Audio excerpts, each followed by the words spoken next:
takunu shuhada ala nnaasi wa yakuna rasulu alaykum shahida dañ leen a def ngeen nekk ay benn peuple bu juste milieu ngeen nekk ci digg bi bul dem fii ba extrémiser wu ci parce que benn boo ci def baaxul daf lay ruiner yonentu bi loolu la njëkk a xeex bi mu ñëwee moo tax bi muy woo ahlul kitaab yi muy yahudi ak nasaraan daf ne leen qul yaa ahlal kitaabi taalaw ila kalimatin sawaa'in baynana wa baynakum ñëw leen ñu dëppoo ci baat boo xamante ne ñun ak yéen ñoo ci bokk dëpp yam ñu nekk au juste milieu waaye nag ginnaaw yonent bi sallallahu alayhi wa sallam changement yi am géopolitiquement géostratégiquement hégémoniquement ba kenn ku nekk fi mu toll nii jaxasoo na kenn ku nekk mu ngi xëcc di jëmale booram ba jullit bi xamatul daanaka ci lan lay jàpp ngay gis jullit boo xamante ne barki démb la mujj am na benn jullit bu ma di waxal sans doute que mu ngi fii di ma dégg mu ne ma man je me cherche parce que bëgguma lenn tënk ma boo nekkee tijaan dañ naan tijaan yi tënk na la boo nekkee xaadir ñu ne xaadir tënk na la boo nekkee murid ñu ne murid tënk na la boo nekkee salafis ñu ne salafis tënk na la Ahmed Tidiane Sow nee na live bi dafa am coupure bu fekkee dafa am coupure ngeen def ma signe wala bu fekkee amul coupure Ahmed Tidiane Sow nga xool ci sa bopp ba xam peut-être yow la maa ngi leen di xaar ngir yàlla bu dee dafa am coupure ngeen def ma signe parce que li may wax nii warta kii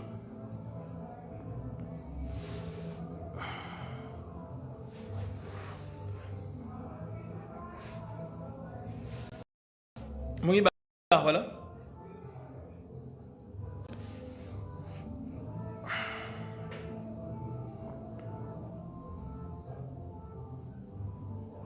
amul d'accord Ahmed Tidiane Sow kon xoolal sa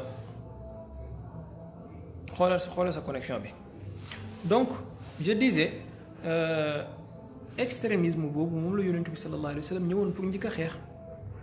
waaye nag ginnaaw yonent bi sallallahu alayhi wa sallam mbir yi jaxasoo ba kenn ku nekk fi mu toll nii di xëcc di jëmale borom salafiste bi nee na moom moo nekk ci yoonu dëgg suufi bi nee na moom moo nekk ci yoonu dëgg whatever bi nee na moom moo nekk ci yoonu dëgg mu mel ni li daloon yahudi ak nasaraan yi daf ñoo dal léegi mooy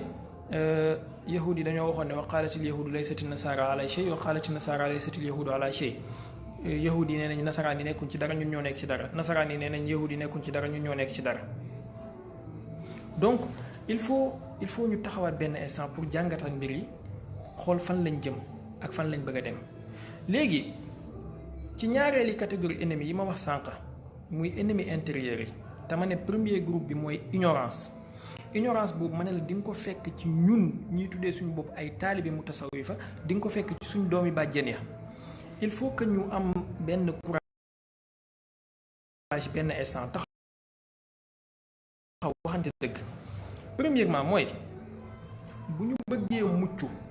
mucc ci yenn défi yi nga xamante ne mooy gete yenn réew yi ba yàq leen Côte d'Ivoire gis ngeen ko ci biram waaso mbiram gëm-gëm kii candidat bi julli da candidat bi du julli kii julli da warta nekk candidat taal fa réew mi élection am ba plus de 3000 personnes décédées ci ñaanuñ loolu ci Sénégal Mali gis ngeen ko mu ngi noonu fi mu toll nii Soudan gis ngeen ko mu ngi noonu Afghanistan mu ngi noonu gis ngeen ko ñaanuñ Sénégal toll foofu léegi naka la ñuy def pour ñu mucc ci bay ci sa weewu tànk maanaam balaa may def parfum bu neex bay xeeñ damaa war a sang sama yaram bi ba mu set wecc ba pare nga xam ne yëre bu ma sol après bu fekkee yëre bu set la boo ci defee parfum dafay yomb pour mu dégager wu waaye mënoo tilim dand ba bëgg a dee ba pare jël parfum ne da nga koy sol wala da nga koy def wala jël yëre bu bees ne da nga koy sol da ngay tilimal yëre bi at the end of the day léegi ignorance boobu ñun nitu tasawuf yi ndax am na kenn ci ñun ku mën a kitaabu ne tasawuf amul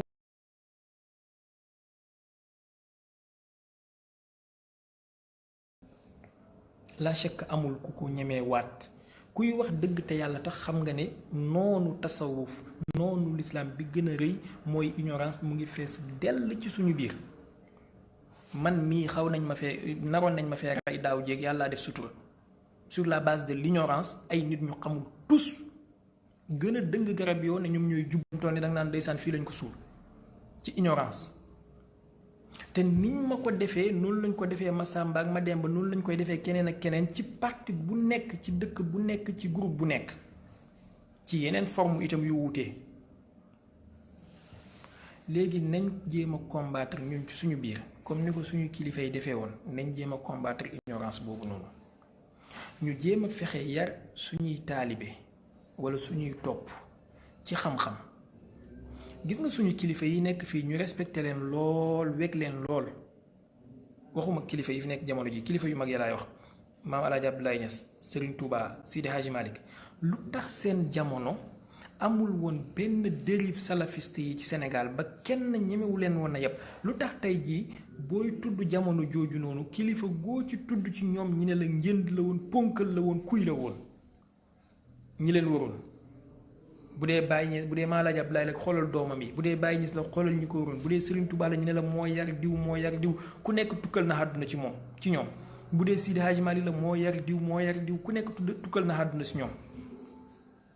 parce que dañu yaroon seen taalibe yi fexe ba ñu dañ réer. ñun nag tey ci suñ jamono ji réer gi moo ëpp xam gi. il faut qu'on se dise la vérité. réer gi moo ëpp xam gi. boo gisee benn Cheikh Baye téere di jàng sax nga naan ko yaa ngi tardé sa bopp, yaa ngi perte sa temps, demal nga def nangam. alors que ñoom jamono jooju dañ daan tëral lu ay dars di jàngale, sëriñ bi day toog di jàngale, dañ daan bind ay téere di jàngale. tariqa tijaaniya, waxuma tariqa tijaaniya ci biti sax, tariqa tijaaniya ci biir réew mi rek. tariqa tijaaniya ci biir réew mi liñ ci bind lakk jeexalu ko. sëriñu tijaan yi ci biir réew mi li ñu bind lakk jeexalu ko. Sidi Hadji Malick li mu bind lakk jeexalu ko. Baye Niass wax noppi, maam Khalifa Niass wax noppi. nga ñëw ci yoonu murit, Serigne Touba li mu bind lakk ak sotti ci océan Atlantique bi jeexalu ko. ñaata tijaan ngay téye tey, tijaan waxuma la tijaan sax, nañ gën a wàcc, ñaata taalibe Baye ngay téye tey nga ne ko Baye ban téere ak ban téere la bind, bu la ci mënee limal ñett jàmbaar la. ñett bu la ko ci mënee limal jàmbaar la. chaque jour dinaa ko fi wax, xëy na dañ du bàyyi xel. te kooku noonu nga xam ne moo toll ci bassesse intellectuelle boobu ak ignorance boobu, kooku mooy paree jël sa bakkan bu la déggee nga wax loo xam ne moom comprendre ko wala niveau mu eggut fa. kooku c'est un ennemi intérieur boo xamante ne moom ci boppam naïvement xamul ne ennemi la. et ñun dañ ko war a dimbale comme li yonent bi waxoon sallallahu alayhi wa sallam, unsur axaaka zaliman aw mazluman. dimbaleel sa mbokk bu tooñee ak buñ ko tooñee, maanaam bu nekkee ci dëgg ak bu nekkee ci njuumte. bu nekkee ci njuumte na nga koy dimbalee mooy nga téye loxoom tàqale ko njuumte loolu. léegi suñu mbokk bu nekk ci ignorance naka lañ ko mën a dimbalee mooy fexe ba dañ loo ko réer, waaye pas ñu koy gën a enfoncé ci réer googu muy dem. benn jëlal loolu ci murid yi itam, bëri na fi murid boo xamante ne mën na laa rey boo tuddee Serigne Touba. boo ko laajee Serigne Touba ñaata téere la bind xamu ko. boo ko saajee Serigne Touba lan la bind ci fiqh xamu ko. boo ko laajee lan la bind ci fànn sàngam xamu ko. te boo ne Serigne Touba léegi mu mbëkk miir bi. donc lu tax ñoom kilifa yi ñañu yaroon ñoom, nañ jël Baye Niass mi nga xamante ne moom laa ci gën a miin ay mbiram. xoolal Seydi Ali Cissé, xoolal Oustaz Barham Diop, xoolal Baye Amadou Thiam, xoolal sëñ Ousmane Ndiaye, xoolal Baye Mbaye Niass, xoolal Cheikh Oumar Touré, xoolal diw, xoolal Alaaji Abdoulaye doomam Papa As. ñoom ñëpp kenn ku ci nekk bu la neexee mën ngaa taxaw ci kaw kaaba gi xutba fa te ñëpp danañ la déglu parce que di nga wax xam-xam bu leer naan ci. mais tey jii man Cheikh Baye mi taxaw di mbubbu Baye Niass moomu, ñaari xaraf mokkaluma ko ci Baye Niass lu dul làmmiñ bu rëy ak woote bu ngand ak dëgër fit. léegi nag ala foog bu ma menee noonu noon bi ci biti dina ma yeb, dina mën a ñëw pénétrer sama garde. mais jamono bi fi ñooñu nekkee noon bi ñemewut a pénétrer seen garde ñoom parce que ils étaient armés de science jusqu'aux dents. mais ñun tey jii nous sommes pas armés de science, nous sommes armés que de fanatisme et de bêtise et de médiocrité. il faut qu'on se dise la vérité à un moment donné. léegi miir boobu xar moom mooy may si ndax yi fu ñuy duggee, mooy may unku yi fu ñuy duggee, parce que miir bi bu xarut si ndax du dugg. ñaareelu ennemi bi nga xamante ne nag moom dañ ko nax wala moom dafay naxe waaye xam na dañ na réer, mooy ki nga xamante ne vision hégémoniste boobu la am te ma wax ko léegi. man damay nekk taalibe Baay, naa jàngale mbiru Baay rek comme ni ko Baay waxee, ku yàlla jubal sa xol nga gëm baax na, ku yàlla jubalul sa xol nga gëm fa lillaahi alhamdu. mais pourquoi coûte que coûte, maa ngi jéggalu ci exemple bi may jël ci Baay, mënoon naa ko jël ci yeneen sëriñ si mais moom laa gën a miin moo tax. pourquoi coûte que coûte ma bëgg ñëw àdduna bi yépp bu ngeen gëmul bàyyi safara ngeen jëm. maanaam déjà position défensive boobu may nekk di nekk sur la défensive damay mettre keneen ki sur ses gardes à chaque fois mu pare pour affronter moom itamit parce que bu ma ko ne boo gëmul li ma gëm safara nga jëm moom tamit mu ne ma yow tamit boo gëmul li ma gëm safara nga jëm bu ko defee ñëppay ànd dem safara mu jeex ñëppay ànd dem safara parce que yàlla nammul ci bindam ñëpp bokk nekk lenn walaw shaa allahu la jaalakum ummatan waahidatan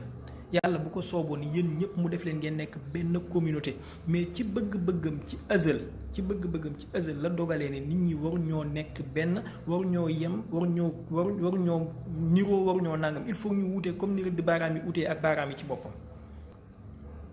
léegi pourquoi coûte cette vision hégémoniste là que ne ku deful li nga def rek da nga ko war a éradiquer ci kaw suuf soit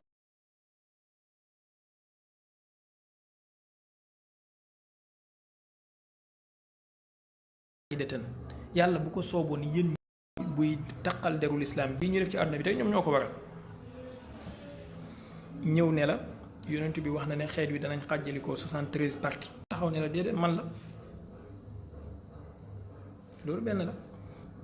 ñaareel bi nga ñëw écarté ñëpp ne leen yéen ñëpp tudd leen doo ay sunnit yéen ñëpp ay bidaa ngeen ñun ñooy ahlu sunna ñun ñooy doomu yàlla yi sëti yahudi yi jarbaatu nasaraan yi ñun la yàlla bëgg ñun ñooy mbooloo mi yàlla nangul ni nga koy waxee noonu xalaatal ne keneen tamit noonu lay amee droit wax ko parce que Cheikh Mahi Cissé dama mës a dégg mu ne xaw Imam Hassan laa déggoon mu wax ko mu ne boo taxawee fële ekkati sa loxo bii ne faalewu ma kenn sa loxo nday joor balaa muy wàcc ekkati càmmoñ bi ne kenn faalewu ma kon boo taxawee fële ekkati sa loxo bi ne yow yaa rek yaay ahlu sunna yow rek yaay dem aljanna balaa muy wàcc ekkatil beneen bi ne keneen tamit dina taxaw ne moom rek mooy ahlu sunna moom rek mooy dem aljanna loolu benn la. pour ñu dimbale suñu bopp ci loolu première solution bi wax naa ko mooy fexe ba éradiquer l'ignorance wala maximiser savoir maximiser éducation maximiser yar ak rigueur ak discipline comme ni ko yonent bi defee woon comme ni ko sahaaba yi defee woon comme ni ko sëriñ si jamono bi ñu fi nekkee defee woon anarchie bi ñu nekkee mu wàññeeku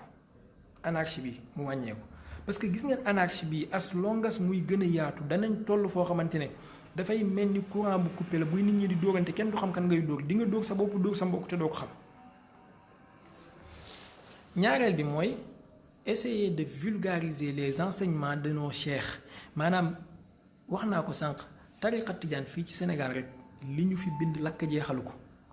ñaata tijaan ngay gis waxuma ne amul de ñaata ngay gis ñu mën a toog. jëlal la téere benn sëriñ ci sëriñ yooyu ubbil la ko jàngal la ko alif ba yaa duñ ko def fii la ñuy toog bi mu naawee ci jaww jeeg bi mu fëggee dënn mag bi mu doxee ci kaw ndox meeg bi mu wannee bateau beeg bi mu wannee avion beeg mais vide intellectuel boobu bu amee y a un gars qui vient de l'extérieur moom loolu lay ñëw profiter ci nangu say taalibe endoctriner leen ci loo xamante ne après dañuy retourner wu contre yow essayons de vulgariser li suñu sëriñ si bind ngeen xool ba xam am na ñu koy def jamono ji ñu ngi commencé di dabaatal da nga ko fekk ci tijaan gi da nga ko fekk ci murid gi téere bi diwaanu ulumi diiniya la bu sëriñ Touba ay taalibe murid ñoo ko dajale ay waxu Serigne Touba lañ ci jël ci fànnu xam-xam yi dajale ko def ko mu nekk comme genre Ihya Ulumuddin bu Imaamul Ghazali nga xam ne masala boo soxla ci diine ci julli ci or ci azaka ci nangam boo ko ubbee di nga gis lan la ci Serigne Touba wax mu ngi nii. Essayons de faire ces genres de choses là jëlal téere bi par exemple nga ubbi ko jàngal ko nit ñi nga xool ba xam ndax boo ko commencé di jàngale nit ñi danañ soxlaati dem di déglu ay fatwa Ben Baz wala fatwa Ibnu Taymiya dootuñ ko soxlaati parce que vide boobu noonu da nga ko combler mais bu fekkee dañu toog fii di wax toujours sëriñ bi ci ay kiraamaam ak ay xar baaxam ak ay nàngam bàyyee nit ñi benn soif spirituelle et intellectuelle dañ koy uti feneen parce que gis ngeen doomi aadama mënta dund sans intelligence mënta dund sans spiritualité ba ci nit ñi fi nekkoon bu njëkk ba ñu demee ba mar spiritualité xamuñu kan lañu war a jaamu parce que yonent yàlla yónneegul ay yonent ci ñoom dañoo mujj di jaamu ay naaj ak di jaamu ay doj ak di jaamu ay nag ak di jaamu ay jaan parce que dañoo am soif spirituelle boobu. léegi ñun yàlla dimbale nañu suñu mag ñi loolu yépp defal nañ ñu ko pourquoi ñuy tëdd di nelaw toujours ba kañ? nañu vulgariser seen bind te nañ ko gën a yaatal ci jàngale bi au lieu ñuy toog plateau di organiser ay plateau par weeru koor ku nekk ñëw di concours mais ni ñu amee ay mbërum làmb nañu organiser ay plateau ku nekk indi benn bind bu sa sëriñ jàngale nga ñëw jàngal ko doomi aadama yi ngeen xool ba xam wallahi buñ ko defee 5 ans mbir yi changé affaire bi situation bouleversé wu 5 ans 5 bonnes années rek. ñaareel bi mooy bu ñu vulgariser jàngale boobu ba pare nañu moolaat téere yi par exemple téere yi ñaata sëriñ ñoo bind seen téere yi ba léegi mu ngi ci manuscrit kenn xamu ko mu ngi ci maxtuut ñenn na ci njaboot gi kese ñoo koy am mujj gi janax yi ñoo koy lekk ak max yi mujj gi taw bi tuuru ci bind mi raaf mu jeex alors que yeneen ñi ñoom de l'autre côté ñoom ñi ngi fexe benn waay bu génn àdduna depuis 700 ans wala lu ko ëpp muy Ibnu Taymiya ñu ngi fexe di génnee ay bindam di ko móol ci móol yu rafet di ko tasaare di ko sax léeg-léeg maye gratuitement et ñun pourquoi on le fait pas? bu ñu defee loolu ba pare mooy travail intellectuel boobu ñu góorgóorlu ci ñi dem nag ci phase dénonciation parce que mënta ñàkk dénonciation parce que ennemi bi la wër yow te sa réew mi nga bëgg koo ñàkk pour mu continuer di nekk ci jàmm il faut nga éveiller conscience nit ñi jox leen information ndax ennemi bi moom itamit dafay dox ci information ndax xam na ne kii détient l'information détient le pouvoir. xool leen diggante màggal géeg léegi xew-xew yi fi am ci semaine yi ñu génn ci xutbu xalif général wahabiste yi ak naayibam bi plateau télé yëpp occupé nañ ko di nga gis Safik Faye mu toog fële di nga gis diw mu dem ci plateau bi def nañ ay affiche def nañ ay communiqué def nañ ay publicité lu nekk ñu ngi koy def ñun qu'est-ce qu'on fait en retour mooy ñu ngi toog ci suñuy ginnaaw clavier di kàcc di leen reetaan naan ay dof ngeen da ngeen na réew da ngeen na xamadi loolu du tontu bi je suis désolé mais loolu du tontu bi je suis vraiment désolé mais loolu du tontu bi parce que loolu xam nga lu muy niru li arab yi di wax ne al kalbu yanbahu wal qaafilatu tasir ñoom am nañ seeni méthode am nañ seen stratégie ñu ngi koy dérouler yow yaa ngi toog di leen reetaan di socc sa bañ foog ne yow yaa ci nekk ils vont passer sur toi. Ce que tu devais faire mooy penser à une stratégie qui va contrecarrer seen stratégie ñoom. am na ku ma ko wax am na mu ngi may dégg sans doute am na benn mbokk bu ma ko wax au téléphone mais malheureusement il l'a pas pris au sérieux ma bàyyi ko dama ko ni diggante bi ñu demee ne dañuy attaquer kër Ahmed Lo wala nangam ak nangam ña fa demoon xew-xew yi fi am dégg ngeen Ahmed Lo def na fi sorti xaw ma Mor Kébé wax na Mourtada Gueye wax na Safik Faye mu ngi ci télé yi di ratatati ñu ngi def ay affiche ñu ngi jéem a setal seen der ñu ngi jéem a victimiser wu mu ne ma waaw ma ne ko si on continue comme ça ils vont renverser la situation parce que ñoom ñi nga xamante ne ñooy bourreau yi ñoom ñooy mujj a nekk victimes yi ñun ñi nekk victimes yi ñun ñu nekk bourreau yi ñun noonu la ñuy parce que toute histoire on est toujours le méchant dans l'histoire mal racontée léegi ñun bu ñu leen bàyyee terrain bi ñoom ñuy raconter histoire bi toujours nii la demee ñun ñu baax lañ ñun salafu saalih ñun sunna la ñuy dund ñun nàngam mais les gens finiront par croire surtout ñi nga xamante ne y a pas beaucoup de choses dans leur tête dañ naan mais ñi dañoo am acharnement ci ñoom rek mais ñi ay nit ñu baax lañ. mu ne ma léegi quelle est la solution ma ne ko livre Ahmed Lo bi am nga ko mu ne ma wax ma ne ko n'est-ce pas xam nga passage yi mu wax lu ñaaw ci sëriñ si yëpp ak li mu wax lu ñaaw ci tasawuf ma ne ko wax ma ne ko vous avez assez d'argent jël leen passage yooyu noonu bu jaree jënd ay panneaux publicitaires ci dëkk bi ngeen agrandir ko def ci ay affiches taf ko ci dëkk bi yëpp ba pare def référence bi ne Ahmed Lo mii di setal boppam naan deful dara moo wax lii mu ngi ko bind ci téereem ci page sàngam ci numéro nàngam comme ni ñuy defee affiche de campagne yi ngeen def ko bu ko jaree mu ne ma ma ne ko waaw benn ñaareel bi ñoom ni ñuy defee seeni affiche naan ñi ngi invité nit ñi grand théâtre pour bidaa bu bees bi ñu sos yéen tamit ngeen def la même chose lu mu laaj ci loolu ngeen def contre communication plateau télé yi plateau rajo yi ngeen bañ leen koo bàyyee fu ñu wax ngeen suul fu ñu wàq ngeen suul bu yàggee danañ leen bàyyee terrain bi ma ne mais bu ngeen toogee fi naan ay martaba moo leen dal ay dañoo alaku yàlla dafa mën a seetaan de donc loolu stratégie la ci doxalin boo xamante ne mënta ñàkk bu ñu bëggee relever défi bi nga xamante ne mooy extrémisme religieux bi am ci l'islam ñun te ñu xam fan la jógee dinañ ci ñëw ci kanam tuuti. ñetteel bi mooy essayer le maximum possible d'éradiquer le fanatisme ak populisme ci suñu confrérie yi. populisme bi dafa bëri trop da ngay dem ba da ngay gis nit koo xamante ne gëm na confrérie yi lool gëm na tarixa lool mais populisme bu bëri bi ak fanatisme bu bëri bi dafay tax mu mujj jël chaise toog de son côté mais ni ku ci bokkatut te fekk moo gën a gëm ñëpp. léegi naka la ñuy dindee loolu wala naka la ñuy fexee ba loolu wàññeeku mooy nañu bàyyi di ko encourager.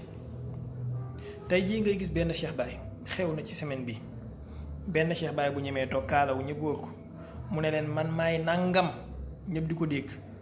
au lieu ñu taxaw jàjji ko au lieu ñu taxaw ña war a wax ak moom duñ ko def à la fin sax dañuy ñëw ci këram di ko nuyu di ko indil ay cadeau di ko nangam ak nangam di ko gën a réconforter ci loolu moom mu jël loolu après def ko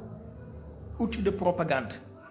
jël vidéo yooyu di ko tasaare naan sëriñ bi sax ñëw na ci man sëriñ diw ñëw na ci man diw sàngam ñëw na ci man ñoom ñëpp kon nangu nañ ci li may wax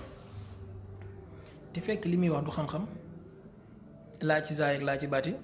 li muy wax du njub li muy wax du arrangement wu tasawuf du arrangement wu diine ji. gis nit ku toog nañ def suñu autocritique à un moment donné di wax ay wax yoo xamante ne ci sëriñam bu sëriñ bi dellu si waatoon mooy jël jaase daggal ko boppam baatam waaye ñun ñi fi nekk tey ne ñun ñoo fi nekkal sëriñ soosu on fait rien on dit rien fatt suñu nopp comme si de rien n'était dañuy dégg loolu yépp noppi sama sëriñ moo bind yàlla sama sëriñ mooy yàlla sama sëriñ moo nàngam sama sëriñ fii la ko yàlla fekk wax yu rëy yoo xamante ni bu ko yonent bi fekkee woon dafay dagg baati kooku sëriñ bi ngay wax loolu bu ko fekkee woon dafay dagg sa baat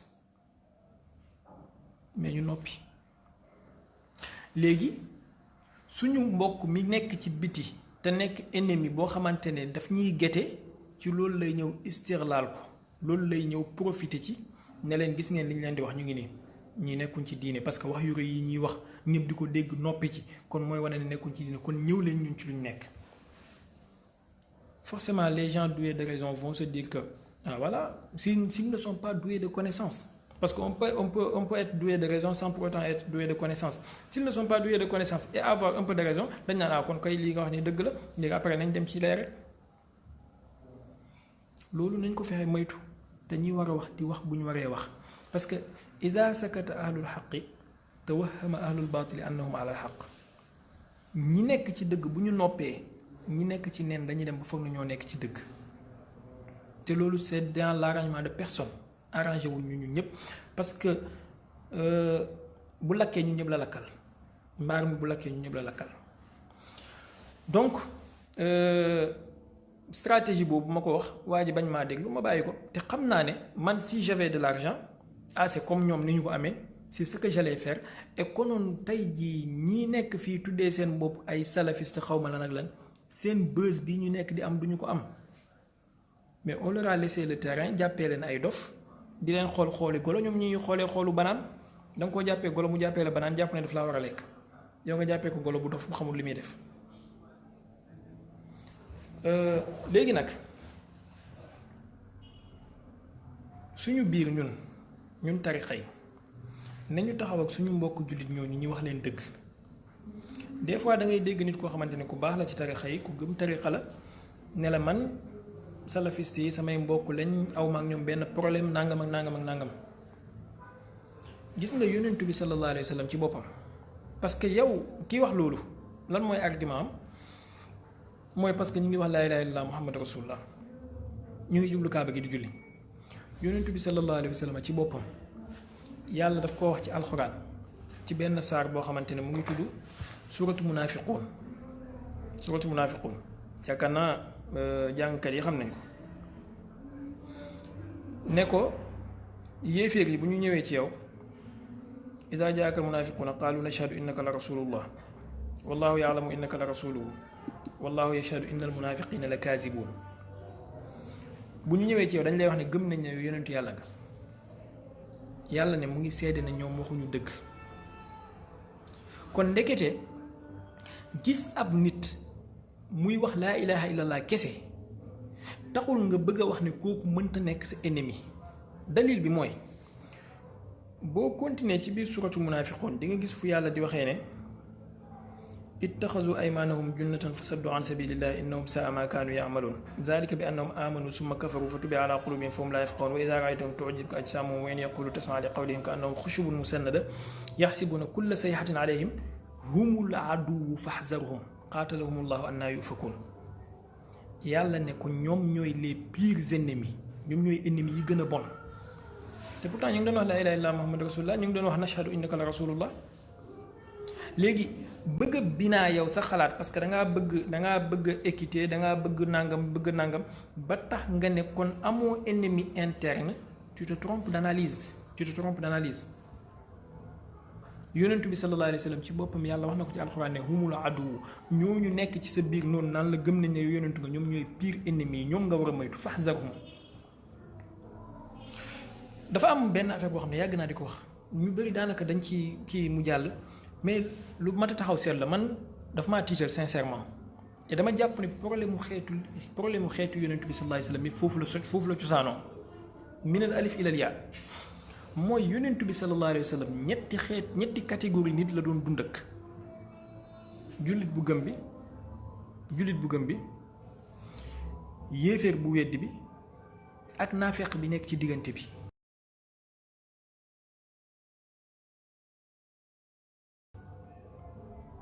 léegi le lendemain bi fi yonentu bi jugee dafa mel ni terminologie wu naafeq moom dafa effacé wu troisième catégorie boobu amatul. léegi les gens sont devenus deux parties soit nga nekk kuy wax laa ilaaha illallaah ñu ne la yow jullit bu gëm nga soit nga nekk ku waxul laa ilaaha illallaah ñu ne la yow yéeféer nga. léegi ana troisième catégorie boobu nga xam ne ñi ngi nekkoon ci digg bi te yàlla jagleel leen saar lëmb yàlla jagleel leen ay aaya yu baree bari ci alxuraan ba saar bi mujj a wàcc ci alxuraan ci saar yu gudd yi muy surat Tawba yàlla daanaka 80% ci ñoom la ci wax. ana ñu question bi benn ci ñaari réponse wala ñett la mën a am. soit mu ne la dañoo jeex ci jamono yonentu ana dalil bi wane ne dañoo jeex ci jamono yonentu bu fekkee jeexuñu ci jamono yonentu kon ñu ngi doon dund ba ginnaaw yonentu bi ndax dañoo reconvertir nekk ay nit ñu baax ana dalil bi wane loolu que ne léegi naafeq amatul parce que ñoom ñëpp tuub nañ nekk nañ ñu baax. soit mu ne la naafeq mësta exister sax aslan nii ci jamono yonentu nii après yonentu boobaa nooy def ak aaya alxuraan yi ak saar yi ñëw ci alxuraan wane ne ay naafeq existé woon nañ. léegi quatrième bi nag nga xamante ne moom mooy lijjanti problème bi bu fekkee ne am nañu te des nañ fi ba ginnaaw yonentu bi fan la ñu dugg ñu ngi fi di yàq ci biir di jël progressivement li ñu bëgg ndànk-ndànk intelligemment yow nga toog di nelaw. il faut ñu dellu si waat à un moment donné jéem a xool suñu réew yi naka lañ koy ñaŋee ci wàllu diine. am na ay kilifa yu ci def lu am solo am na ñu fi initier ay université am na ñu fi initier ay jàng am na ñu fi jël seen doom yi di leen yóbbu ñu jàngi mais ngël la bul ko yemale ci say doom kese yóbbul doomi taalibe tamit ñi jàngi. parce que boo yóbbee sa doom mu jàngi moom bu ñëwee bu ñibbisee xaalis bi bëri taalibe yi bëri di sukk di raam dafay mujj nekk sëriñ ba mën naa fàtte lam jàngoon parce que liñ koy laaj bëreetul moom liñ koy laaj mooy na toog layami bu gaa yi waxee ba pare mu tàllal tëf li leen benn faatiha dem yoonam ñu dajale àddiya bi jox ko. on lui demande pas beaucoup de choses alors que taalibe bi nga xamante ne moom bu jàngee moom mooy ñëw téye micro bi di la layal di sonn ci yow moom mooy ñëw bind téere yi moom mooy ñëw. waaleykum salaam Salma Sow na nga def Hadj Malick Sène maa ngi lay ziar bu baax. maa ngi jégalu ci mbokk yi mujj a ñëw yëpp damay bañ a déconcentré parce que bu ma déconcentré dafa may yàqal fil bi yëpp. taalibe bi nga xamante ne moom boo ko yóbbee mu jàngi bu ñëwee moom moo lay taxawal ci terrain bi intellectuellement di la bayal sa tool bi comme ni taalibe bay nekkee ci toolu dugub bi moom noonu la lay bayalee toolu xam-xam bi kooku tamit boo yóbbu sa doom ngën la yóbbaale ko moo xam réewu naar yi nga koy yóbbu moo xam réewu tubaab yi nga koy yóbbu moo xam réewu chinois yi nga koy yóbbu fooy yóbbu sa doom daal yóbbaaleel taalibe bi wala doomi taalibe bi mais bu ñu amee benn égoïsme égocentré nga xam ne suñu doom yi kese lañ bëgg ñu jàng doomi taalibe yi nekk fii di xidma di tourner ay dàll ak di raxas ay satala di raxas bool di teg ndékki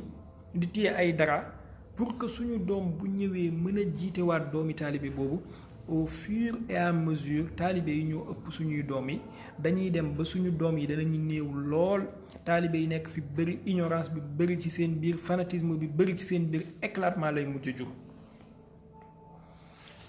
quelques live ci ginnaaw wax naa ko fi brièvement tey jii boo duggee ci diine salafisme nekk salafiste tey quelques semaines après da nga gis nit ki mu commencé xam ay imaamul Buxaari commencé xam Ibnu Taymiya commencé xam xadis bu wérut commencé xam ay bulughul maram commencé comprendre yenn téere yi minimum ak loo leen mënti waxal ñoom am nañu organisation boobu mais ñun ci ñun di nga gis nit ku nekk ci li mu nekk 20 ans 30 ans 50 ans ba léegi mokkalagu ci les BAB xamagu ko ci. démb dafa am benn jaamu yàlla ndeysaan bu baax bu ñëw di ma attaqué yu méttee métti lu ma doon attaqué mooy nee na dafa déglu sama benn live xaw ma sama benn waxtaan ma ciy wax ne Sayyidatuna Khadija ba bi muy génn àdduna mësta julli farata. loolu def ko problème ba -5 mu daggal ma saaga lu tax mooy moom nee na dafa dégg sëriñam wax ne Sayyidatuna Khadija jour bi ñu yónni bi ci la lendemain moom ak yónnentu ñoo ànd julli nee na léegi pourquoi man may wax ne Sayyidatuna Khadija mësta julli te moom ak yónnentu bi ñoo ànd julli le lendemain. dama ko xool yërëm ko mu jigi ma sant yàlla mais après ma jox ko leçon quand même ma ne ko jaamu yàlla yi am ci diine ji ban moo ci njëkk a wàcc. mu xulli ma ba tamit ma ne ko ne yow xamoo ko sax waaw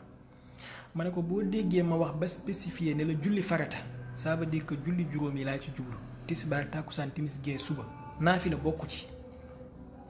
te loolu boroom xam-xam yépp dëppoo nañ ne ba bi Sayyidatuna Xadija di dugg si biir suuf loolu amagut kon mës sa julli farata loolu laa ci jublu woon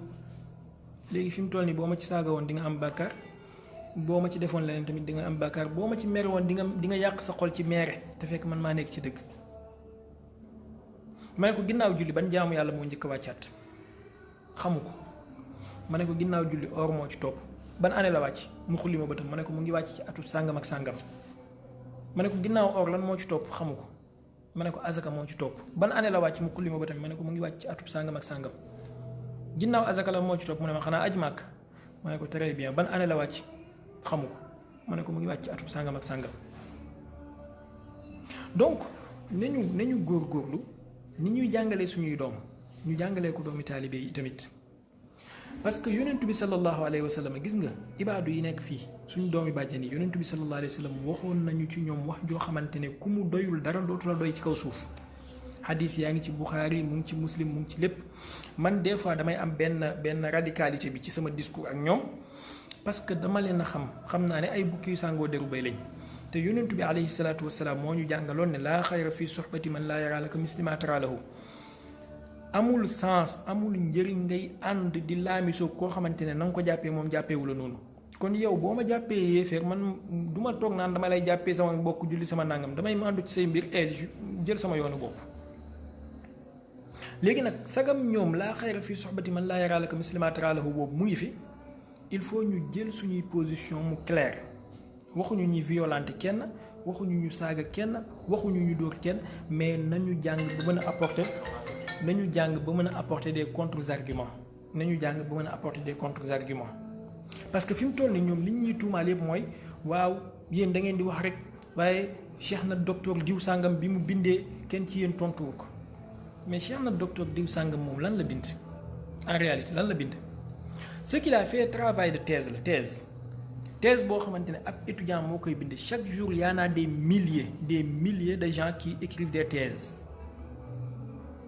yow ci sa bopp tey jii di nga def benn examen ci benn classe quelques années après bu ñu la ko wanaatee da ngay rus ne yow yaa doon bind lu médiocre li kon complexe bi ñu am ci lecture ak nit ku bind téere moom moo jox waa ji benn image boo xamante ne finalement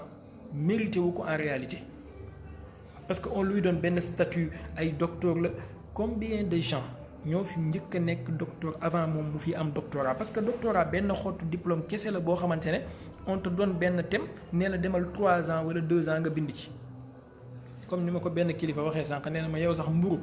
bu ñu la ko joxoon mburu baatu pain nee na am nga 3 ans pour bind ci boo ñëwee mën nga cee bind téere bu am minimum mën nga cee bind téere bu am 10 volumes 3 ans mburu pain kese léegi naka ci ñi ne la bindal ci tasawuf ak waa tasawuf yi nangam li ngay def yëpp mooy jël copier coller fii jël waxu nit fii dagg yow ton travail se limite juste à des conclusions introduction ak résumé boo indee texte li nga ciy résumé ak li ngay conclure loolu kese mooy liggéey bi kon liggéey bi du lu extraordinaire loo xamante ne mat na sax nit di yàq nelawam waaye nag comme dafa présenter un travail soi-disant entre guillemets intellectuel il fallait le répondre intellectuellement. Cheikh Tidiane Gueye rahimahullah ana téeréem ba yaakaar naa moo nekk ni kitaabu taqdis bayna talbisi wa tadnis kitaabu taqdis bayna talbisi wa tadlisi wa tadnis il a écrit moom itamit tontu ko mais pourtant Cheikh Tidiane Gueye comme moom du ñu koy oowee docteur gars yi wane wuñu ci moom complexe bi ñu wane ci Ngor Sylo et pourtant Cheikh Tidiane Gueye mën na jàngal Ngor Sylo 10 ans yoo xam ne du xool téere li ma lay wax nii jëlal seen ñaari téere yi nga comparé ko nga xool di nga xam kan moo ci ëpp xam-xam Cheikh Tidiane Gueye man gëm naa ne mën naa jàngal Ahmed Lo 10 ans yoo xam ne du ubbi téere et tout simplement parce que moom demul ci benn cursus universitaire ñu takkal ko benn grade docteur rek gars yi daal kenn du ko tudd kenn du wax ci moom et pourtant il a écrit il a répondu intellectuellement ginnaaw loolu bindal na leen téere bu tudd laa yafqahun mu ngi ne naka noonu tamit Sidi Lamine bind na fi ana téeréem ba sax Allah al fikru suufi bayna al i'tiqad wal intiqad téere bi moom la mujj bind mais tout simplement parce que Sidi Lamine moom kenn du koy wax docteur Sidi Lamine Niass donc on n'a pas montré benn complexe bi ci moom mais waa ji en réalité deful lenn lu extraordinaire li mu def Amar Samb def na ko lu jiitu moom ay docteur yu baree bari def nañ ko lu jiitu moom ci fànn yëpp travail la boo xamante ne d'abord moom ak ña ko doon encadré ñoo bokk gëm-gëm ci la muy wax donc lu mu wax buñ ci mënee yokk xorom sax dañ koy yokk buñ ci mënta yokk xorom ñi appuyer ko valider ko tamponner ko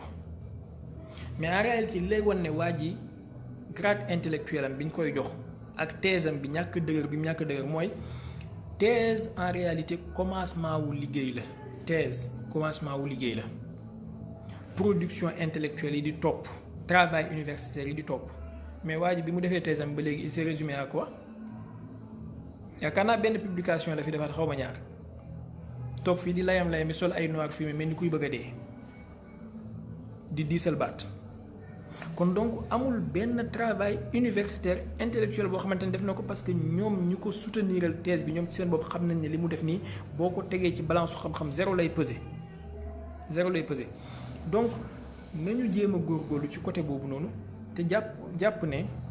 fi ñu yóbbu mbir mi mënoon nañ ko xoolee ci beneen anam boo xamante ne mooy gën a productif ka côté bii ñu koy xoolee yonent bi sallallahu alayhi wa alihi wa sallam wattandikuloo woon nañu aw nit ñoo xamante ne danañu feeñ ci diine ji waxut ci biti diine ji ci biir diine ji wax ne kullama quti'a qarnun talaa aaxar bépp jamono boo xamante ne am na ñun ci éliminé moo xam intellectuellement moo xam nangam ak nangam beneen génération dina judduwaat waaye lan la yonent bi wax ci ñoom ne ñoom ñooy ñi yées ci ñu yàlla bind hum charu muntazarin yuntazaru charu man taxta adimi sama ñoom ñoo yées ci li asamaan tiim donc xam naa daa mel ni guddi na trop je sais pas ban heure lañ toll bu fekkee di ngeen ma mën a dimbale on est à une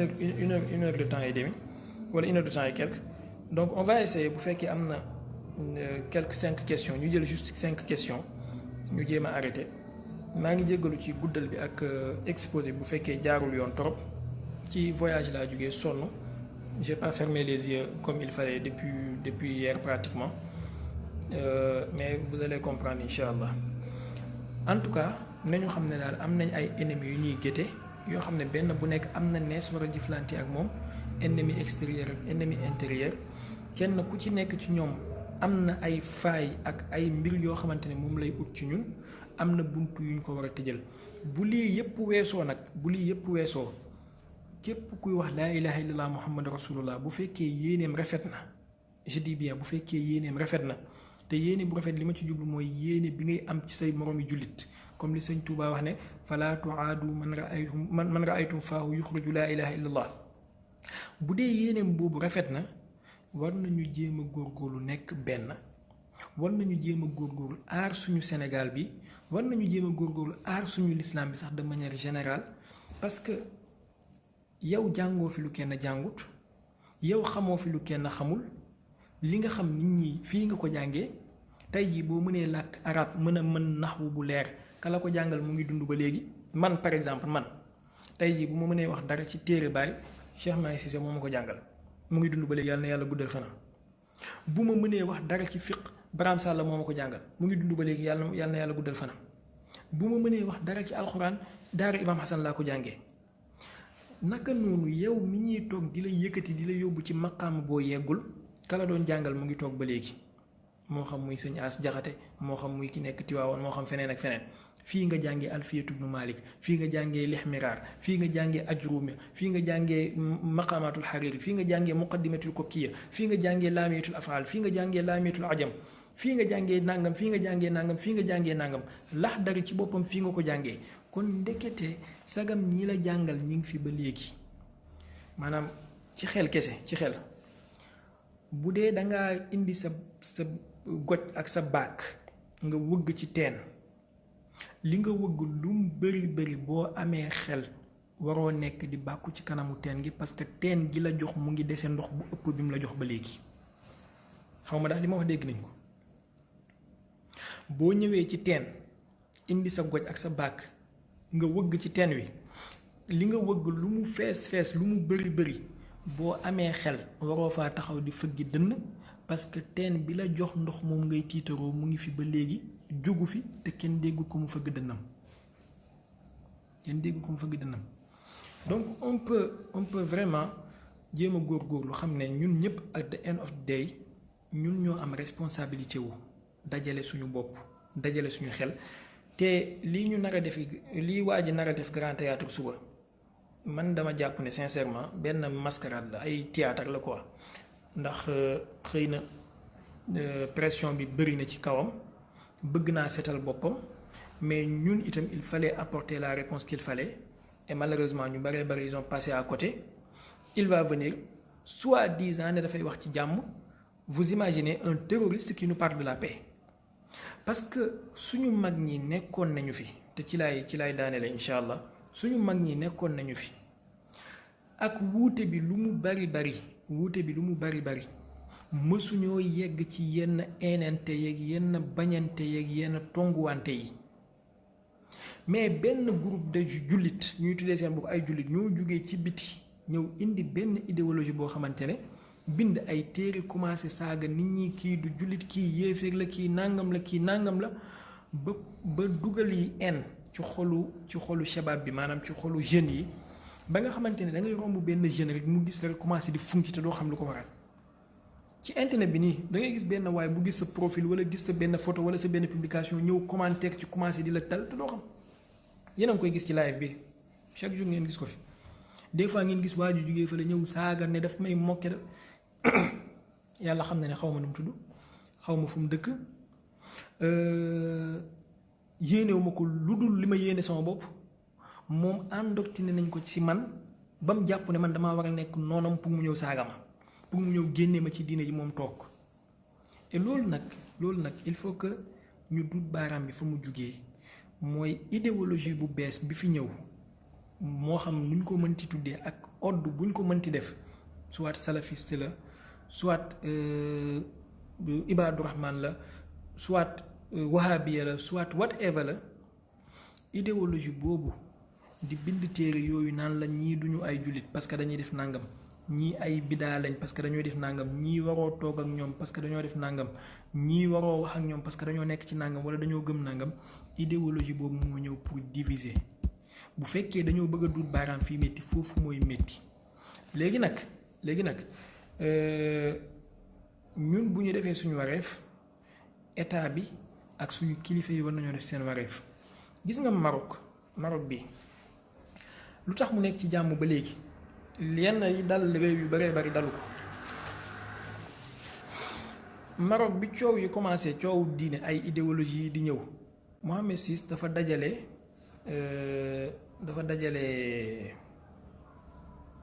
ay boroom xam-xam ne leen ci wàllu pas-pas dama bëgg ngeen wax ma ban pas-pas ngeen jàpp ne moo dëppoo ak bu réew mi. bi ñu waxtaanee ne ko ashariya mooy pas-pasu ahlu sunnati wal jamaa bi wér waxuma ahlu sunnati wal jamaa bi ñu falsifié ahlu sunnati wal jamaa bi wér muy ashariya mu ne leen léegi c'est écrit c'est noté Maroc ashariya moo fiy dox. mu ne leen ci wàllu qiraa yi maanaam ni façon bi ñuy jàngee alxuraan ban ngeen jàpp ne moo dëppoo ak bu réew mi bu leen doy ñu ne ko riwaayatu warsh mu ne leen ayca tadwin leen riwaayatu warsh Maroc riwaayatu warsh la ñuy jàng. mu ne leen ci wàllu école de jurisprudence muy fiqh ban ngeen gis ne moo leen doy te moo dëppoo ak réew mi ñu ne ko mazhabu Malik. mu ne leen léegi c'est fini bëggatuma fee dégg ay chia ak ay salafiya ak ay wahabiya ak lépp lu fi ñëw luy niru loolu da nga koy def clandestinement nga koy def waaye Maroc moom institutionnellement ci diine yonentu yàlla Muhammad la ñu gëm pas-pas bi ñuy jaaree ci yonentu bi mooy aqidal ashariya jàng bi ñuy jàngee alxuraan mooy riwaayatu warsh fiq bi ñuy gëm mooy fiqu Malik fàtte naa benn sax mooy ñeenteel bi mooy suluk bi ñuy suluk mooy suluk imaamu Junaydi muy tasawuf. gis ngeen lii moo aar Maroc ba léegi moo tax ay ennahda yi am Tunisie ak ay biling yi am ci yeneen réew yi wax dof yooyu yëpp amu fa. lii moo aar Maroc ba léegi parce que buur bi dafa teel a jug nañ koy waxee ñoŋ réewam mi ci loolu. léegi ñun Sénégal bu ñu toogee Xaadima Jaxate Kala nekkoon fi université de Pire nekkoon fi université Jaamal nekkoon fi école yii fi samp ginnaaw gi école Sidi Hadj Malick école Cheikh Ahmadou Bamba école El Hadj Abdoulaye Niass ñoom ñëpp nekkoon fi ñu jugee fi tey mënatoo gis kuy toog di tontu fatwa lu dul benn oustaz Hadi Niass wala oustaz Alioune Sall wala Ahmed Lo docteur Ahmed Lo ñoom ngay dégg ñi ñooy tontu fatwa keneen koo fi dégg ci ñoom ci ay làmbatoog ay waxi dof la fi nekkee. d'autant plus que man damay jàpp ne man moom oustaz Hadi Niass moom laa mën a déglu ci ñooñu ñëpp oustaz Alioune Sall j'ai rien contre lui mais oustaz Hadi Niass laa mën a déglu parce que jàpp naa ne moom mooy wax xam-xam. léegi ñooñu noonu ñëpp nekkoon fi tabaxoon seeni école yooyu tabax ko ci ñeenti piliers yi ma wax léegi te Maroc tabaxu ci muy aqida ashariya riwaayatu warsh ci qiraa fiqu Malik ci mazhab aqidatul Junaydi wala imaamul Junaydi ci suluk ñoom ñëpp tënku woon ci loolu tey ñi bàyyi ay aqida yu nit ñi exporté feneen di ñëw di fëkk suñuy doom ba sëñ Mati Lay sëñ Sidi Mokhtar Mbacke yal na yàlla yokku leeram mën a génn àdduna doomi Sénégal buy làkk olof mën a bës audioom wax ci moom wax ju ñaaw joo xam ne weñ wu ci dal dee sëñ Muntaxa Mbacke ak ni mu mel ñëpp xam ko ci mbaax ak ci sell doomi sénégalais buy làkk olof mën a bës audioom wax ci moom wax joo xam ne weñ wu ci dal dee réew mi tollu foofu ci ay jeunes yoo xamante ne waxuma la ay fiq yi de njàpp nii abolition boo leen ci examiner du njàll qabla salaam ak baada salaam boo leen ci examiner du njàll ñoom ñooy taxaw di ñàkkee teggin kilifa yooyu ñàkk teggin bu notoire parce que bindal nañ leen ci benn téere ne leen ñooñu ay nitu bidaa lañ. sànq maa ngi gis sama xarit Abdoulaye Maram hafizahullah Abdoulaye Maram Bousso mu ngi publier benn page bu am solo ci benn ci ay passage yu téere waa jooju du Ahmed Lo fu muy waxee ci page 57 ci volume 1 ak page 299 ci volume 1 bi ba léegi ak page 350 ci volume 1 am na fu muy waxee naan bu ngeen déggee ñooñ waa tasawuf di zikar boo leen xoolee dañuy mel ni yu xayyalu ilayka anna amaamaka sibaan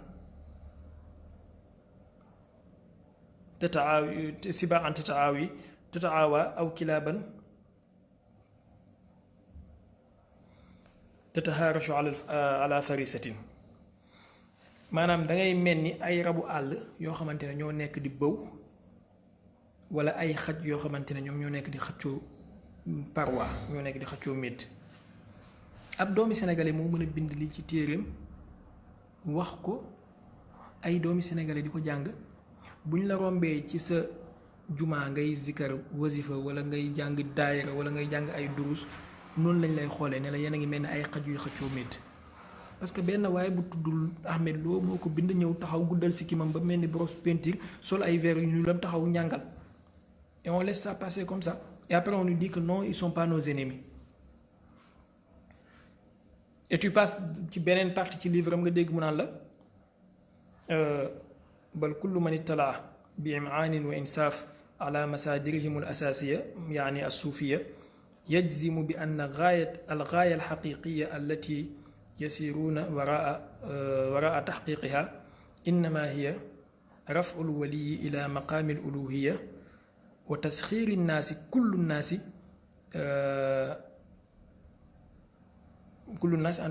entre parenthèses wa tasxiiri nnaasi li xidmati ulaika al awliya aw li ibadatihim ala al asax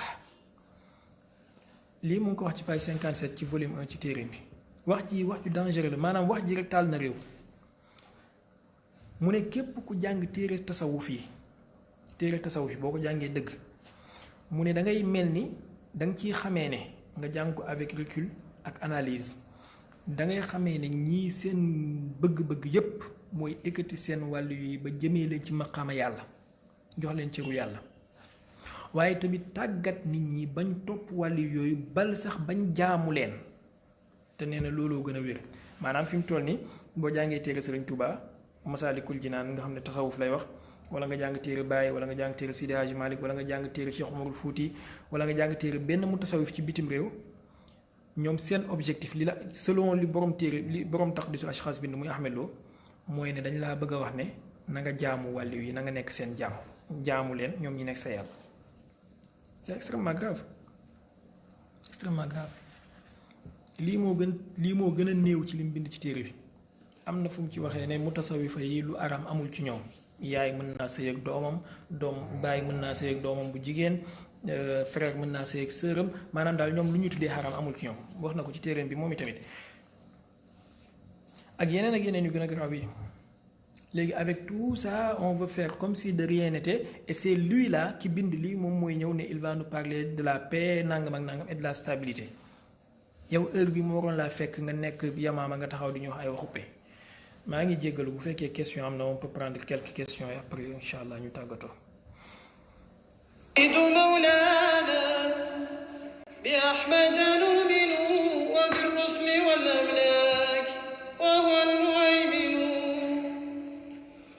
ونحجم طورا عن ثناي نبينا قصورا وطورا بالمدائح نعلن وإن كنت لم أحسن مديحا محمد أسود أوراقا بحبك أعلن وإن كتبوا المداح يوما وأثبتوا صماتي أكن مثل الذين قد أحسنوا فيا فوز إبراهيم إن شاء ذكره بزمرة من يثني عليك ويحسن فيا فوز إبراهيم. Al-Mukhtar Sow laaj nga laaj bu am solo ndax Muhammad ibnu Abdul Wahab buñ ko tegee ci jàngalinu yonent bi ci balance jàngalinu yonent bi moomoo Barham maa ngi lay ziar buñ ko tegee ci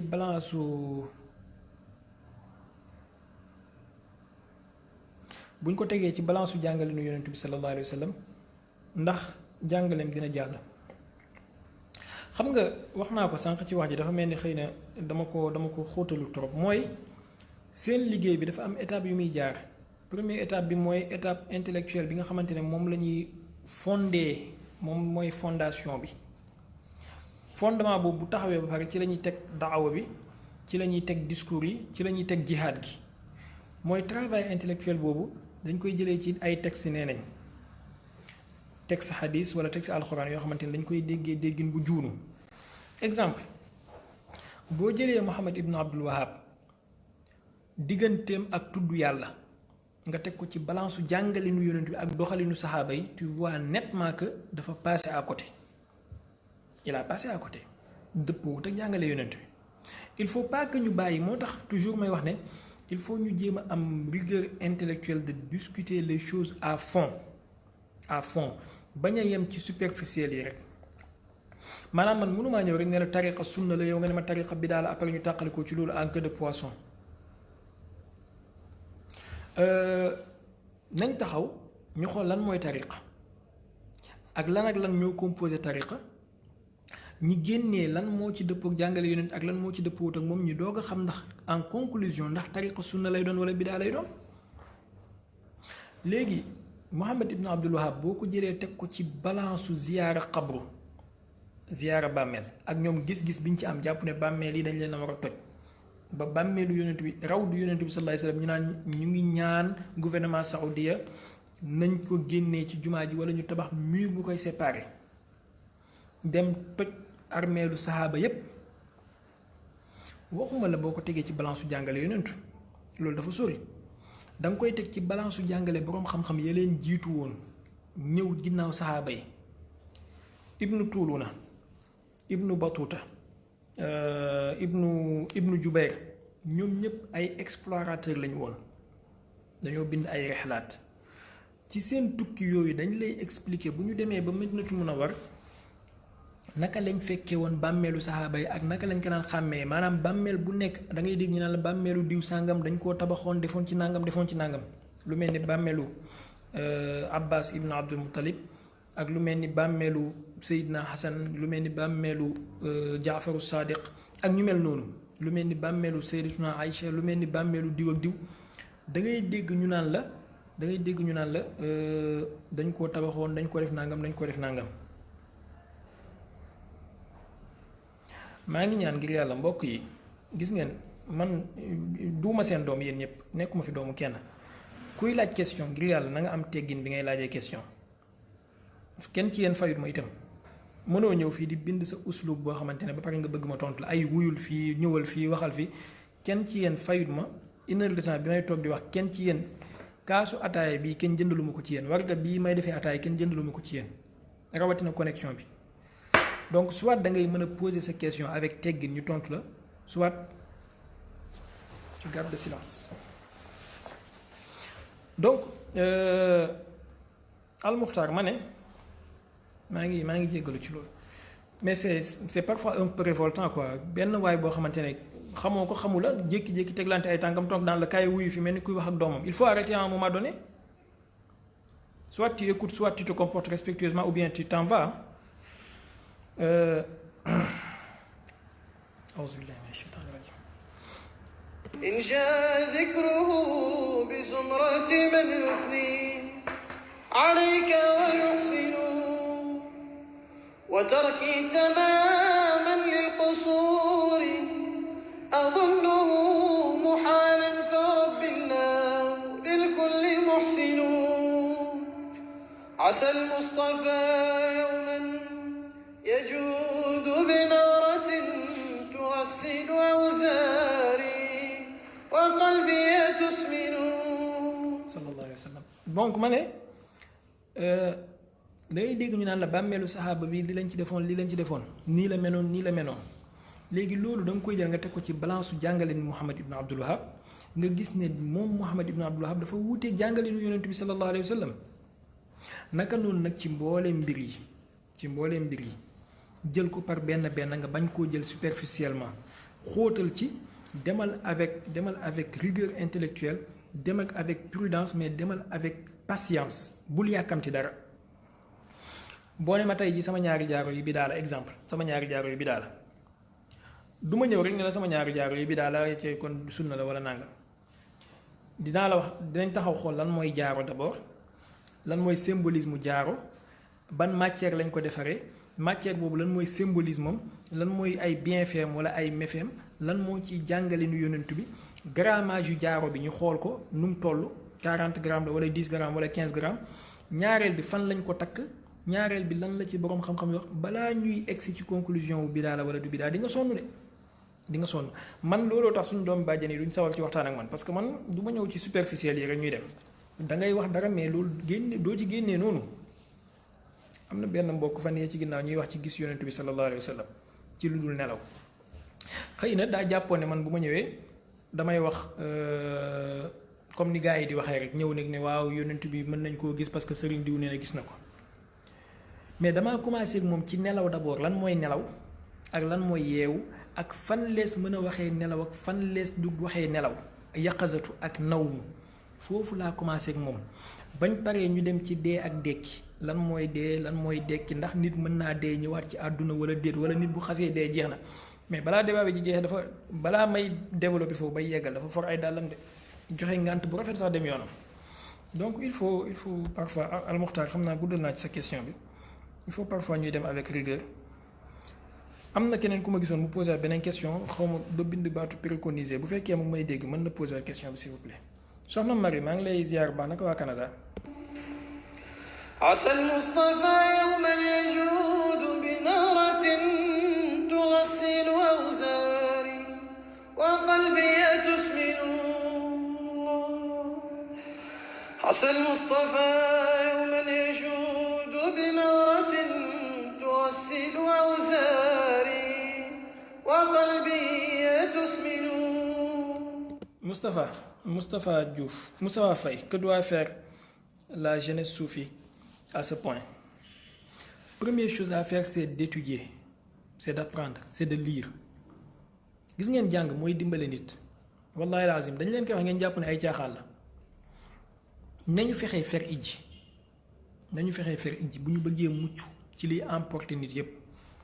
man alhamdulilah xëy na xaw ma dara de wax dëgg yàlla maa ngi ñaan yàlla mu dolli ma xam-xam waaye am na yoo xam ne kenn sur terre mënuma cee emporter di maanaam dafa am benn mbokk xëy na xuddoos xam na ko bu fekkee mu ngi fi mbokk mi dafay wax xuddoos ne ko man dama koo jaaxal mu ne ko lu tax mu ne ko parce que moom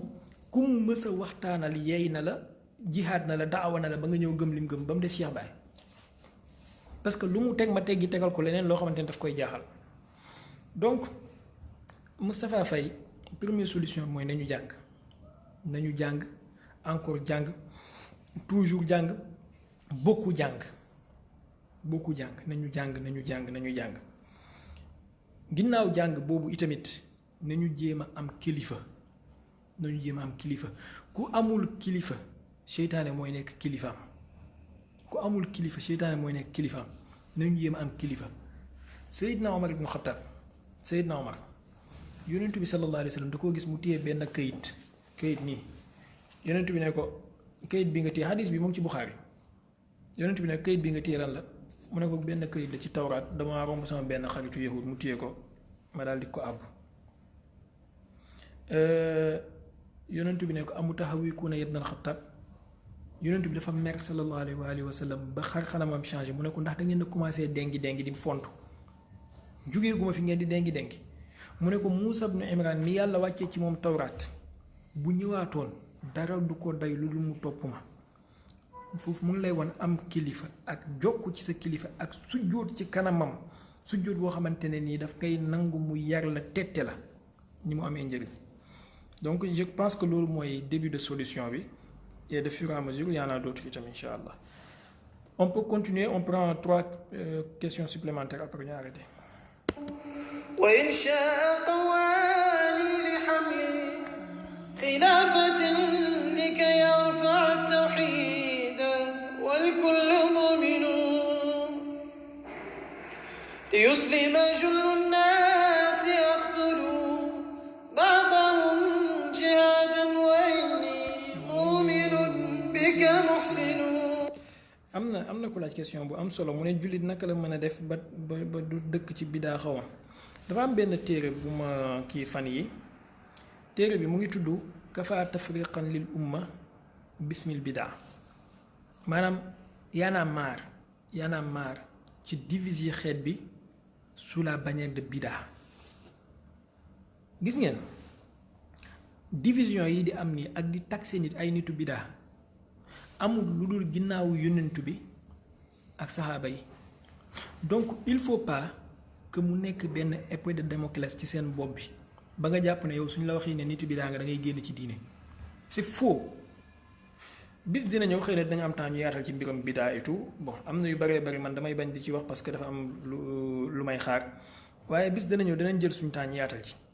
maanaam déggin bi ñuy déggee ñoom ci bidaa ba di ko taxé nit ñi déggin bi dafa juunu ci commencement bi ba ci fin bi dafa juunu ci définition wu bidaa bi ci boppam commencé ko ci définition bu fa la njuumte li commencé nag toppuraay bi di dem donc il faut man de téeméeri milliards nit nañ taxaw naa ma nitu bidaa la du ma teree def li may def du ma teree nekk ci li ma nekk buñ paree ma ne leen nuyu leen ma mbay waxu gën a fi dikkoon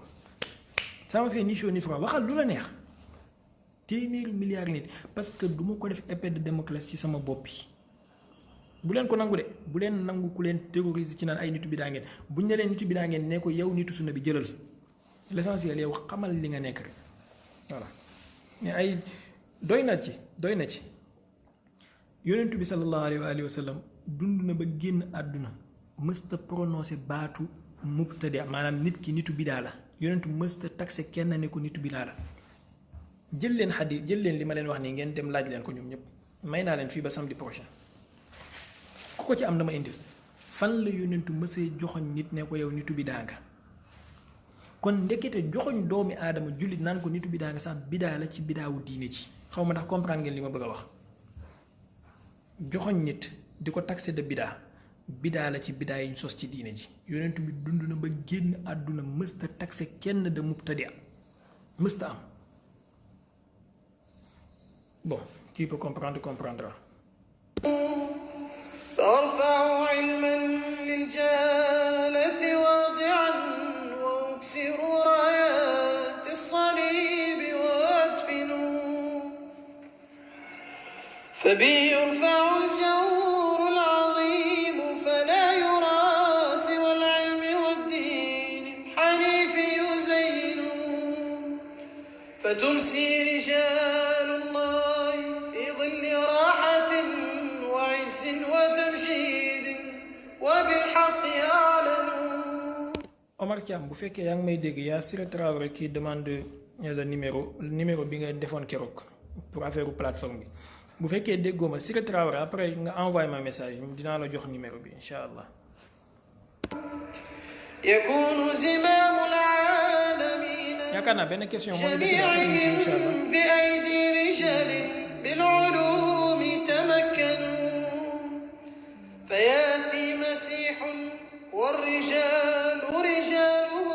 بدين الإمام الهاشمي يتدينوا. Voilà, Marco Albani ban solution laay préconiser pour vivre en commun pacifiquement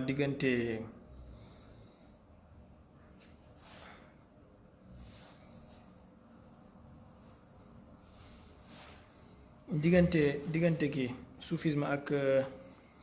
ak salafisme yaakaar naa mën na nekk suñ dernière question bon xam nga même le mal extrême muy iblis ak dajjal comme mënuñoo mucc ci moom jëlee ko ci àdduna bi dafa am nu ñu yàlla digale ñu nekk ak moom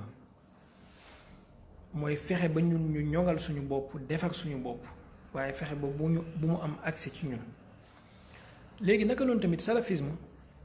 benn mbir la moo xamante ne yàlla nam mu nekk fii ba bis penc te du fi mës a jógee parce que yàlla dafa nam mu examiner jaamam yi loolu mooy sax but bi tax mu bind leen tabaaraka allazi bi yadihi mulku wa ala kulli shay'in qadir nga ne allazi xalaqa al mawta wal xayaata li yabluwakum ayyukum ahsanu amalan wa huwa al azizul ghafur il a créé la vie et la mort pour vous éprouver qui d'entre vous est meilleur en bonne œuvre. Kon examen la mise en épreuve la mise en épreuve la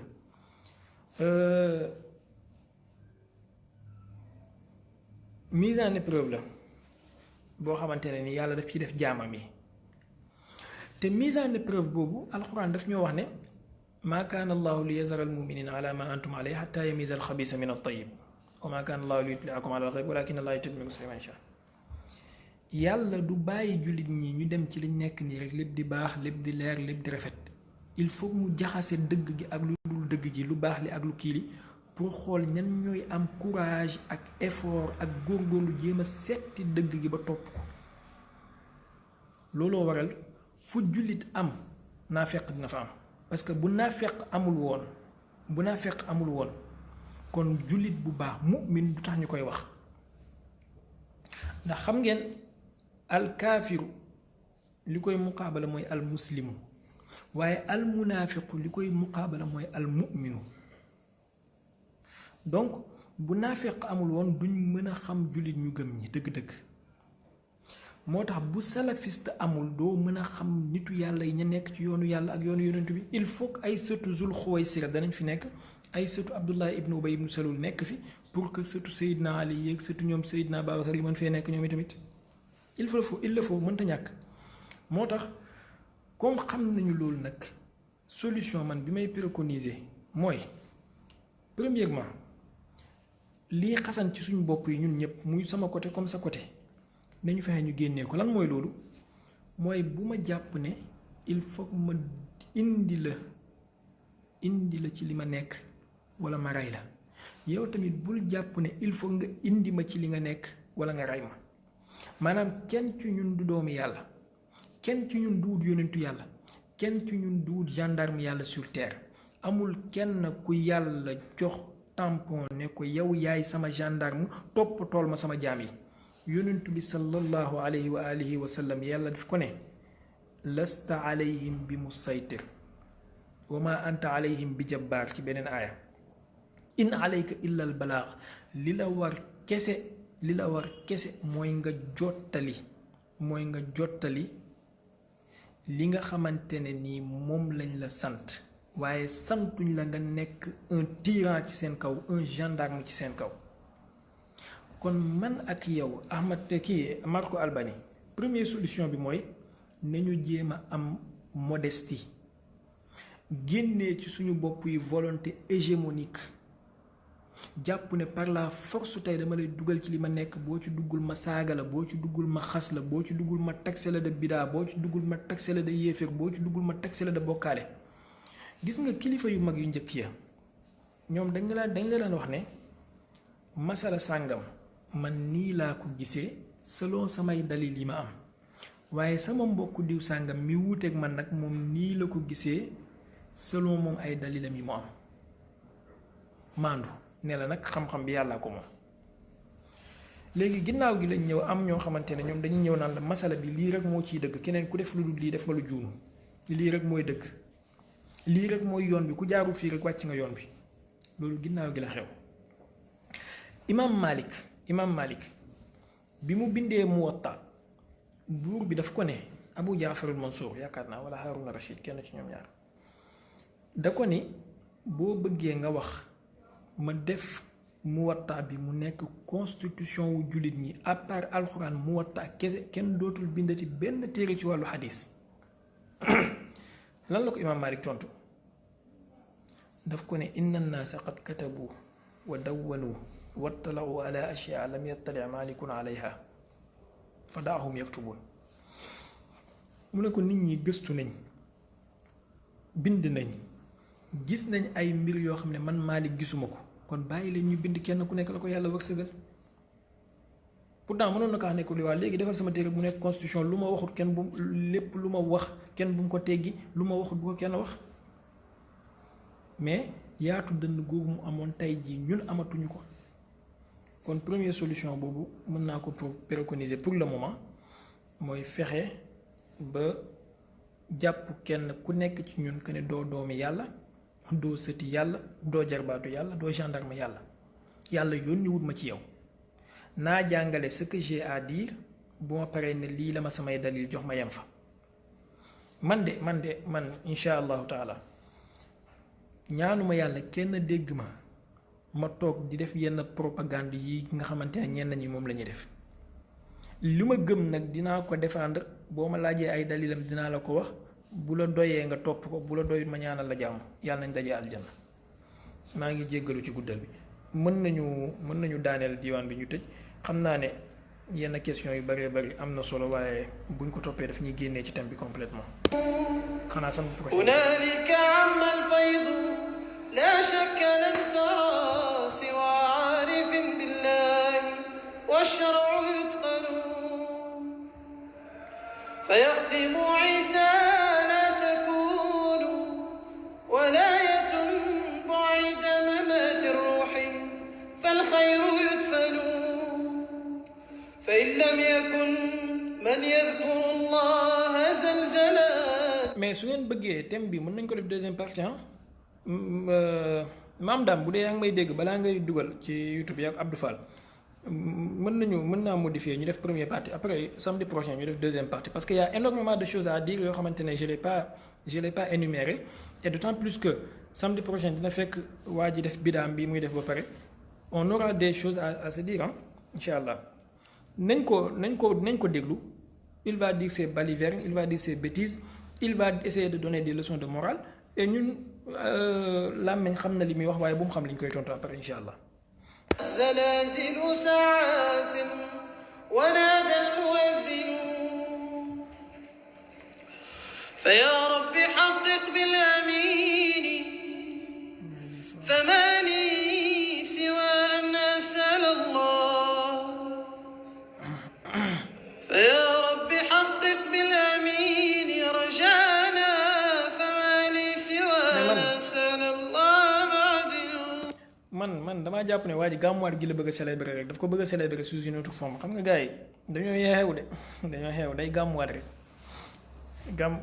gàmmuwaat gi xam nga waa Njaasaan dañ koy def waa Medina Baye tamit dañ koy def léegi xëy na moom gàmmuwaat gi la bëgg a célébrer mais bon mu def ko sous forme de ndaje grand théâtre xaw ma man bizarrement bon maa ngi leen doon laaj xadis boo xamante ne yonentu bi sallallahu alayhi wa sallam mës naa oote grand théâtre ñoom Seydina Babacar ak ñoom Seydina Omar dem di séddale ay affiche publicitaire ñoom Seydina Ali dem toog ci plateau yi di communiquer ñoom Seydina Muaz ibnu Jabal au caméra yi def communication pour oo nit ñi ne ñëw leen ngeen teew grand théâtre yéen ñëpp bëggoon naa ñu génneel ma xadis boobu li may wax ni nag c'est pas pour ironiser wala pour tooña mais bëggoon naa ñu génneel ma xadis boobu maanaam yonentu bi sallallahu alayhi wa sallam toog ne leen bis sàngam yéen ñëpp ñëw leen ñu dajee grand théâtre damay def déclaration bu rëy. Abdullah ibnu Mas'ud xadis bi mu ngi ci Buxaari mu ngi ci Muslim mu ngi ci téere xadis dafa wax ne kaana rasulullahi sallallahu alayhi wa sallam yataxawwaluna bil maw'iza maanaam yonentu bi daanul jël temps di organiser ay thème di ñëw toog ne ñëw leen bis sàngam daf benn fee moo daan am mu profité ci fee boobu wax ci lam cay wax bu jàllee jeex na. léegi ndekete kon bidaa bi gën a rëy ci bidaa yi ñu sos ci xarnu bii muy 21e siècle bi bidaa bi gën a rëy biñ ci sos mooy toog organiser benn thème woote grand théâtre ne bis sàngam da ngay def entrée gratuite na ñëpp ñëw yaa ngi ciy woo ñëpp jullit ak ñu ko dul jullit ak mbokk ak ku dul mbokk góor ak jigéen mag ak ndaw na ñëpp teew da ngay def déclaration lan mooy thème bi mooy da ngay waxtaan ci jàmm Cheikhu Tijaan ak waa këram maanaam est-ce que yéen a ngi seetlu yabaate gi suñu doomi bàjjen yi yabaate xam ngeen yabaate dafa bëri ay façon maanaam waa Medina Baye wala waa Tiwaawoon wala waa Touba wala diw bu ñu wootee ne leen bis sàngam ngeen ñëw dañ leen di waxtaanal ci dund yonent bi ñëw leen bis sàngam danañ taxaw fépp ci àdduna bi ne loolu bidaa la parce que yonent bi mosu koo def mais ñoom seen sëriñ bi bu toogee ne leen bis sàngam ñëw leen dañuy waxtaan ci paix ak sécurité entrée bi gratuite la amul fay ñoom ñëpp dañuy peñe seen sikkim yi ba mu ni brosse peinture cëkkal seen tuba yi ba mel ni ay mberefete dem teew doy na waar te kenn ci ñoom du osé wax ne lii bidaa la te billaahi wallahi tallaahi boo leen laajoon fan la yonent bi mës a toog woote ndaje bu toll noonu joxe date bu toll noonu ne leen bis sàngam ñëw leen ngeen daje jox leen atu yonentu yàlla Nuux yi duñ ko indi. seetlu leen li ma leen di wax nii bu ñu demee ci jotaay ba bu ñuy commencé dina am ku jàng alxuraan moom moo koy ubbi ay aaya alxuraan lañ koy ubbee.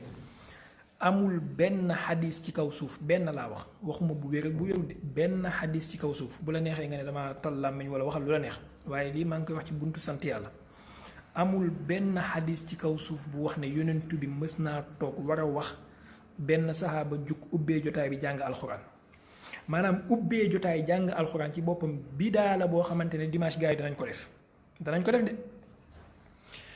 ñaareel bi bu ñu ubbee ba pare waa ji buy wax da nga dégg mu ne alhamdulilah wasalaatu wasalaamu ala rasulillah wala xawma lan ak lan.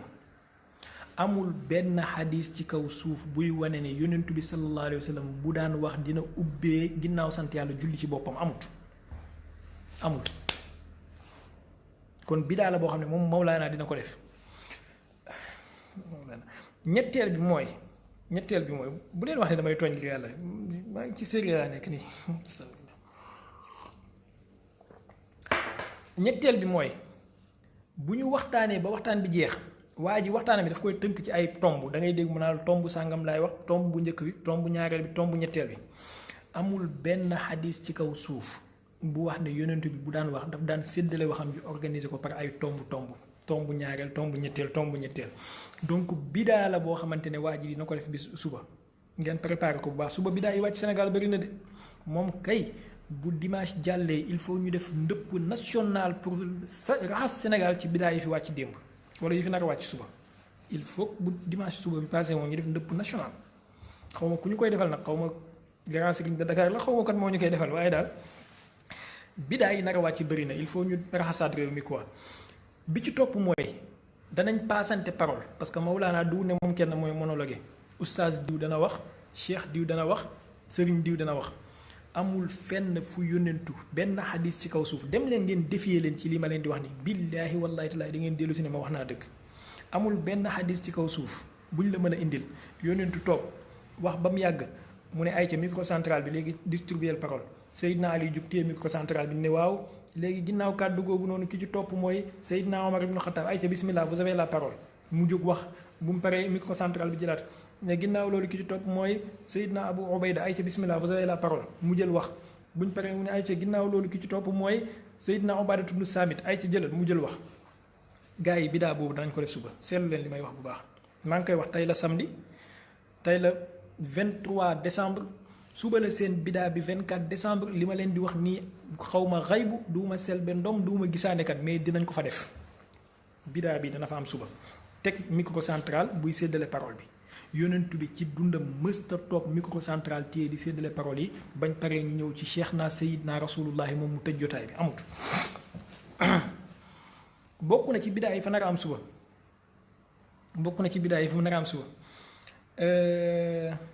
bu ñu waxtaanee ba pare danañ ne ay ca nañ ñaan pour tëj nga dégg ñu commencé allahuma nangam gaa yi ne amin après ñu kii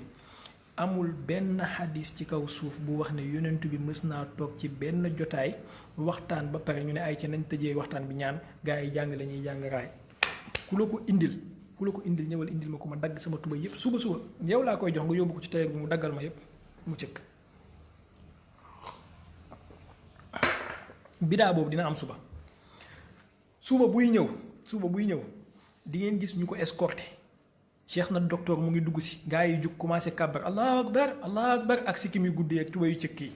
allahu akbar amul benn xadis bu wax ne yonentu bi mës naa dugg si ci benn jotaay bu mu war a defee waxtaan saxaaba yi jug di kàbbar pour may ko mu toog ñu doog a toog bidaa yi nii yëpp gaa yi danañ ko def suba te pourtant li ñu def nii yëpp ñoom comme ay doomu yàlla lañ sëti yahudi jarbaatu nasaraan yi ñoom lu ñu def baax na lu ñu def ñoom baax na kenn du wax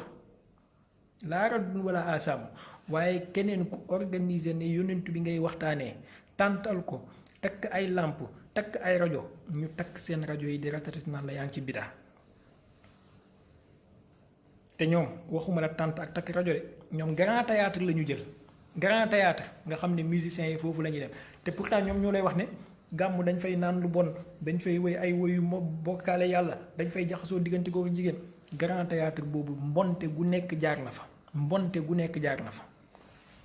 grand théâtre est-ce que concert njëkku fa am sax bi ñu ko ubbee xaw ma yaakaar naa conseil daal moo fa jiitu mbiru diine tey ji ñoom waa ahlu sunnati wal jamaa grand théâtre la ñu dajee ahlu sunnati wal jamaa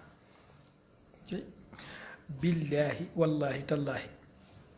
bu benn sufiyanke woote woon grand théâtre ne ñëw leen ñu waxtaanee fa dund yonent bi danañ takk seen rajo yi ci àdduna bi yépp di la xas di la saaga di la xas di la saaga di la dénigrer mais comme ñoom moom lu ñu def yàlla du wax ñoom grand théâtre la ñuy man li ma naqadi rek mooy suba moom boros dootul deseti ci dëkk bi seen